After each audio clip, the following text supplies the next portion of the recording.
আসলে এই সপ্তাহে আমার বড় ভাইয়ের চাকরিটা না চলে গেছে। তাছাড়া তোমারে তো বলছিলাম ভাইয়া এই চাকরিটা কইরা আমাদের সংসারটা চালাইতো। আর ঢাকা শহরে বাসা নিয়ে থাকে, আর তুমি তো জানো ঢাকা শহরে বাসা নিয়ে থাকতে গেলে অনেক খরচ। আর এখন যেহেতু ভাইয়ার চাকরিটা নাই, সেজন্য আমাকে তো জবটা করতেই হবে বলো। কিন্তু তুমি তো চাচ্ছ না যে আমি জবটা করি। তার মানে ঘুরে ফিরে তোমার ওই চাকরিটারই খবর। আচ্ছা ভাই, আমি ওকে চাকরিটা করতে দিচ্ছি না কেন? কারণ ও যেখানে চাকরি করে ওইখানটার থেকে ও রাত বেরাত চাকরি করে বাসায় ফিরে। মাঝে মাঝে ওর ফোন সুইচ অফ থাকে, মাঝে মাঝে তো ওকে খুঁজেই পাওয়া যায় না। তার উপরে ওখানকার মানুষগুলা সুবিধার না, এই জন্য আমি ওর ওখানে চাকরি করতে না করছি।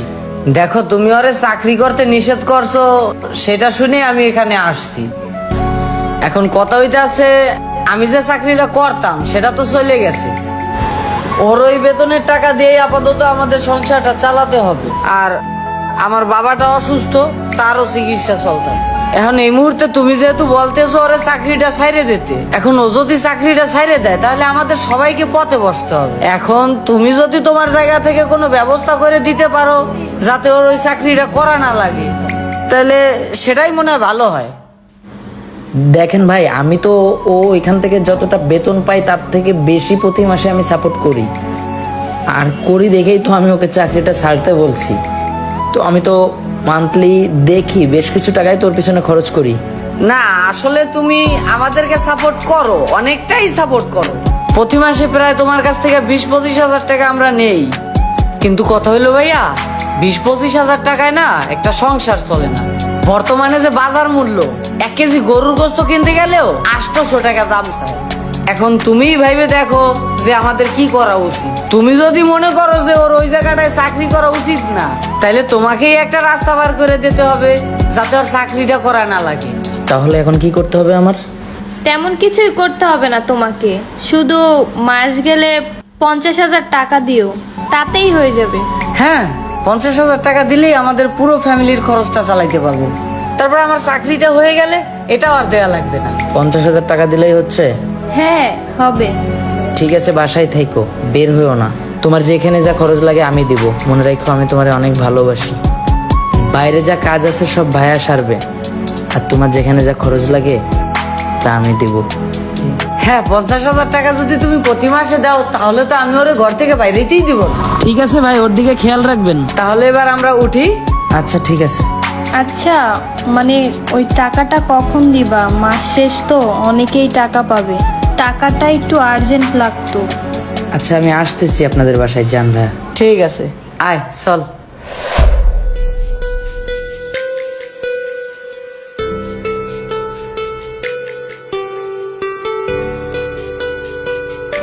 ভাইয়া আসসালামু আলাইকুম। ওয়ালাইকুম আসসালাম। বসো বসো, তুমি আসছো? এ বৃষ্টি, আরে লিটন আসছে। আসতাছি, দাঁড়াও। তা আসতে কোনো কষ্ট হয় নাই তো? না ভাই, কষ্ট হয় নাই, ঠিক মতোই আসছি। যাক, আলহামদুলিল্লাহ। আচ্ছা, তো টাকা আনছো? হ্যাঁ, 50,000 আছে এখানে। আমার কাছে দাও, আমার কাছে। হ্যাঁ, মনে হইতেছে 50,000-ই আছে। ঠিক আছে। আচ্ছা ভাই, একটা কথা বলতে চাইছিলাম। হ্যাঁ বলো। বলতেছি, ওর তো আর চাকরি করা হচ্ছে না, তাহলে এই সপ্তাহে ওর আর আমার বিয়েটা হয়ে যাক। আমাকেও বাসা থেকে বিয়ের কথা বলতেছে। বিয়ে?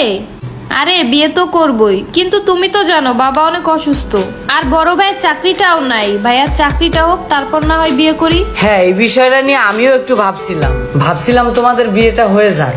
কিন্তু বিয়ের বিষয় তো, আব্বুও অসুস্থ, আবার আমারও চাকরিটা নাই। তো চিন্তা ভাবনা করলাম আমারও চাকরিটা হয়ে যাক, বাবা অসুস্থ হয়ে উঠুক, তারপরে না হয় জাঁকজমক করে তোমাদের বিয়েটা দিয়ে দিলাম। ঠিক আছে, যেটা ভালো মনে করেন। আসি তাহলে। কিছু খেয়ে যাও। না ভাইয়া, ঠিক আছে। আচ্ছা, তাইলে যাও।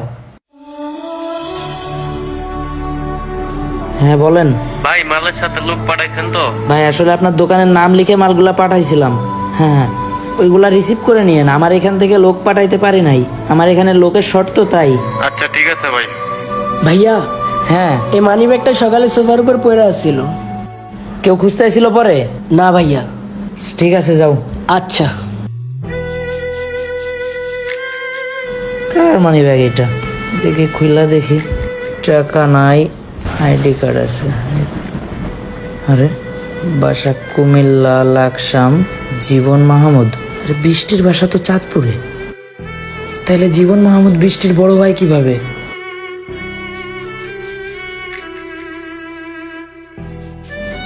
Shit!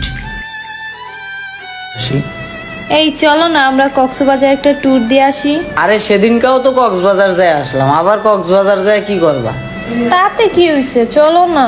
আচ্ছা যাব, তবে একটা বিষয় কি জানো, এই পর্যন্ত আমরা যতগুলা পোলার এই মক্কেল বানাইছি তার ভিতরে এই ছেলেটার ভিতরে আমি একটা জিনিস লক্ষ্য করছি, সেটা হচ্ছে কি এই ছেলেটা তোমার একবারে ভেতর থেকে ভালোবাসে।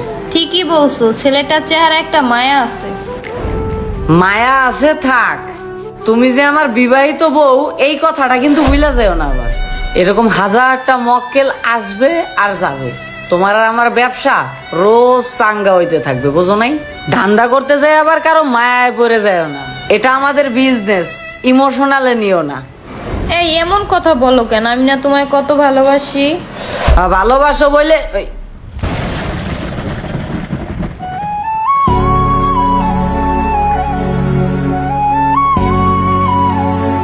ভাই আপনার মানি ব্যাগ সকালে আমার অফিসে যে ফেলে আসছিলেন।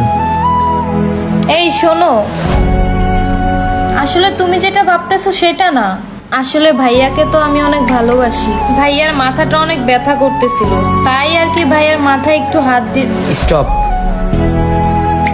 মানুষ জঘন্য হয় জানতাম, কিন্তু এত যে জঘন্য হয় এটা জানতাম না। তোমার ফ্যামিলির অসহায়ত্বের গল্প শোনায়া আমার সাথে প্রেমের অভিনয় করছো আর আমার কাছ থেকে প্রতিনিয়ত টাকা নিছো।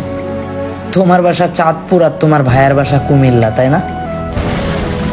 ভালোই হয়েছে সে মানিব্যাগটা ফেলে আসছিল আমার অফিসে, নইলে তোমাদের এই চক্রের খবর আমি জানতেই পারতাম না। হাজারো প্রবলেমের কথা শোনায় এ পর্যন্ত আমার কাছ থেকে কত টাকা খাইছো তুমি, তোমার হিসাব আছে? কেন এভাবে ঠকাইলা আমারে?